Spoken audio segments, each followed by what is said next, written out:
ఆ విషయంలో నా నోటీస్కి వస్తానే, సింగపూర్ నుంచి వస్తానే నేను సిట్టేసి ఎవరైనా సరే పోలీసులు కూడా చట్టపరంగా యాక్షన్ తీసుకోవాలని చెప్పి పెట్టాను. ఓసారి పోలీసులు కూడా చాలా టెన్షన్లు ఉంటాయి. రౌడీలు పోలీసులను ఛాలెంజ్ చేసి పోలీసులకు కూడా రోషం వస్తుంది. వాళ్ళు మనుషులే, వాళ్ళు కూడా రాత్రింబగుళ్ళు పనిచేస్తున్నారు. అలాంటి జరిగితే నేను ముందు ఒక సిట్టేసి యాక్షన్ తీసుకుంటాను కూడా పెట్టాను. కానీ మీరు చూస్తే ఆ ఇష్యూని కులముద్ర పెట్టాడు. ఇద్దరు కూడా కాపులే, ఇద్దరు కాపులైతే కులముద్ర పెట్టి అనవసరంగా నోరు బారేసుకుని డిప్యూటీ సీఎం పవన్ కళ్యాణ్ పైన లేనిపోని పోస్టులు పెట్టే పరిస్థితికి వచ్చారు. కడాన మీరు గుర్తుపెట్టుకోవాలి, ఆయన కూతుర్లు ఏం తప్పు చేశారని అడుగుతున్నాం. కూతుర్ల పైన అసభ్యకరమైన పోస్టులు పెట్టి మానసిక క్షోభకు గురయ్యే పరిస్థితికి వచ్చారు. అంటే వీళ్ళు మనుషులని నేను అడుగుతున్నా. మీ మీద పెడితే మీకు బాధ ఉంటుంది. నేను నా జీవితంలో ఎప్పుడూ బాధపడలేదు. నా భార్యని అసెంబ్లీ సాక్షిగా దూషిస్తే నాలాంటి ఉక్కు మనిషి కూడా కొలాప్స్ అయ్యి, నేను కూడా ఓసారి మనిషి బాధపడి ఫస్ట్ టైం నా జీవితంలో 23 క్లేమోర్ మైన్స్ తో నా మీద దాడి చేస్తే ప్రాణాలు పోయాయన్నా ఏడవలేదు. కానీ ఆ రోజు నేను కూడా కుంగిపోయాను, బాధపడ్డాను. ఇది మన కుటుంబం పైన ఉండే మన గౌరవం అవునా కాదా అని మిమ్మల్ని అడుగుతున్నా. ఈ విషయం మీరు గుర్తుపెట్టుకోవాలి. అలాంటిది ఆ ఆడబిడ్డల పైన, డిప్యూటీ సీఎం గారి కుమార్తెల పైన సోషల్ మీడియాలో పెట్టి ఈ సైకో పైశాచిక ఆనందాన్ని పొందుతున్నాడు. మాట్లాడితే రాజకీయ పార్టీ ఎవరికి సపోర్ట్ చేస్తారు? గంజాయి బ్యాచ్కి, బ్లేడ్ బ్యాచ్కి, గొడ్డలి పార్టీకి ఎవడైతే రౌడీజం చేస్తారో వాళ్లకు చేస్తారు. మాట్లాడితే ఈ రాష్ట్రంలో ప్రజాస్వామ్యం లేదంటారు. నేను అడుగుతున్నా మిమ్మల్ని, ఈ రాష్ట్రంలో ప్రజాస్వామ్యం ఉండాలంటే మీ ఆస్తులకు ప్రాణాలకు రక్షణ కావాలనా లేదా అని మిమ్మల్ని అడుగుతున్నా. ఎప్పుడు ఒకటి ఉంది మీలో, ఎప్పుడు సిబిఎన్ వచ్చినా రాష్ట్రంలో పోలీసు వ్యవస్థ బాగా పనిచేస్తారనే ఆశ మీలో ఉంది, అవునా కాదా అని అడుగుతున్నా. ఆ పని నేను చేస్తున్నా. నేను చాలాసార్లు చెప్పాను, ఇప్పుడు కూడా చెప్తున్నా. నా ఆడబిడ్డల జోలికి ఎవడైనా వస్తే అదే చివరి రోజు గుర్తుపెట్టుకొని మరొకసారి హెచ్చరిస్తున్నా, చేసి చూపిస్తున్నాం. మూడో సంఘటన మీరు ఒక్కసారినండి.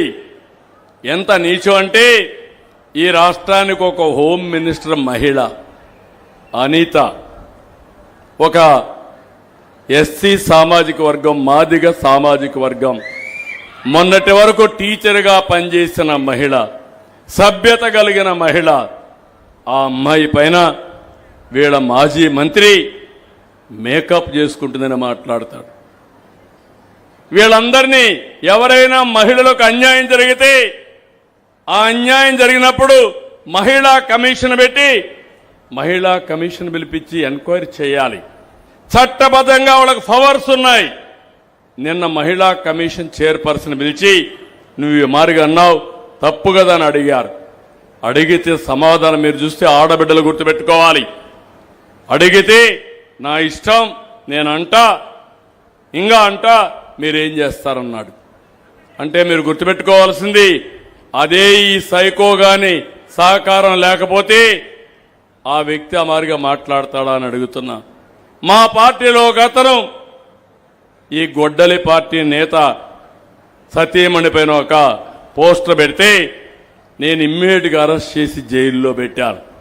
ఒక మెసేజ్ ఇచ్చాను, ఎవ్వరు కూడా ఆడవారి పైన నోరు బారేసుకోకూడదు, వాళ్ళకి ఏమాత్రం కూడా అవసరం లేని వాళ్ళ పైన ఇలాంటి చేయకూడదని నేను చూపిస్తే వీళ్ళు వాళ్ళని ప్రోత్సహించి, తద్వారా మనం గట్టిగా మాట్లాడితే పోలీసులు అతిగా చేస్తారని చెప్పడం, ఇలాంటివన్నీ చేసే పరిస్థితికి వచ్చారు. నేను ఈ రాష్ట్రంలో ఉండే మిమ్మల్ని అడుగుతున్నా, నేను ఒక పక్క మీకు సేవా కార్యక్రమాలు చేయాలి, సంక్షేమానికి డబ్బులు సమకూర్చాలి, మళ్లీ శుభ్రంగా నెల నెలా మీకు చేర్చే కార్యక్రమం తీసుకోవాలి. ఇంకో పక్క అభివృద్ధి కార్యక్రమాలు చేయాలి. ఇంకో పక్క పరిపాలనలో ఎవ్వరికీ ఇబ్బంది లేకుండా కార్యక్రమాలు చేయాలి. కానీ ఇంకొక పక్క మీరు చూస్తే నేను యజ్ఞం మారిగా ఈరోజు పనిచేస్తా ఉంటే వీళ్ళు రాక్షసుల వారిగా వచ్చి ఆటంకాలు చేసే పరిస్థితికి వచ్చారు. అందుకే మిమ్మల్ని అందరినీ కూడా అడుగుతున్నా, ఈరోజు మీలో ఒక చైతన్యం రావాలి. నేను చాలా మంది రాజకీయ పార్టీలు చూశాను. నా జీవితంలో మొట్టమొదటిసారిగా నేరాలు చేసే పార్టీ, నేరస్తుల్ని కాపాడే పార్టీ, నేరస్తులతో రాజకీయం చేసే పార్టీ అని నా చరిత్రలో 50 సంవత్సరాల సుదీర్ఘ రాజకీయ చరిత్రలో ఇప్పుడే చూస్తున్నా. అందుకే నేను మిమ్మల్ని అడుగుతున్నా, మీరు కూడా ఆలోచించాలి. అర్హత లేని వాళ్ళకి అందలం ఎక్కిస్తే చాలా సమస్యలు వస్తాయి. నన్ను జైల్లో పెట్టాడని కాదు, నేను పెట్టాలని కూడా ఒక్క నిమిషం పని, అంతే కదా. పెట్టాలని టైం పడుతుందా? నాకు ఒక్క నిమిషమే కదా. నాకు చేత కదా, నాకు అనుభవం లేదా. కానీ నా ఉద్దేశం అది కాదు. ఈ రాష్ట్రం ఇప్పటికే నష్టపోయాం. ఈ రాష్ట్రాన్ని అభివృద్ధి చేయాలి. మళ్ళీ మీకు న్యాయం జరగాలి. దేశంలో నెంబర్ 1 రాష్ట్రం ఏదంటే దానికి చిరునామాగా ఆంధ్రప్రదేశ్ ఉండాలి. ప్రపంచంలోనే నెంబర్ 1 జాతిగా తెలుగు జాతి ఉండాలి. నా ధ్యేయం. వీళ్ళ ధ్యేయం రౌడీజం చేయాలి. ఎక్కడికక్కడ అందరిని అవమానం చేయాలి. వీళ్ళ అవమానంతో మనం చాలా బాధపడి కుంగిపోవాలి. ఇలాంటి వీళ్ళు చేసే పరిస్థితికి వస్తున్నారు. కనీసం హోమ్ మినిస్టర్కి రక్షణ లేకపోతే హోమ్ మినిస్టర్ పైనే నిందలేసే పరిస్థితి వస్తే, అవమానించే పరిస్థితి వస్తే మామూలు వ్యక్తుల పరిస్థితులు మీరు ఆలోచించుకోవాల్సిన అవసరం ఉంది.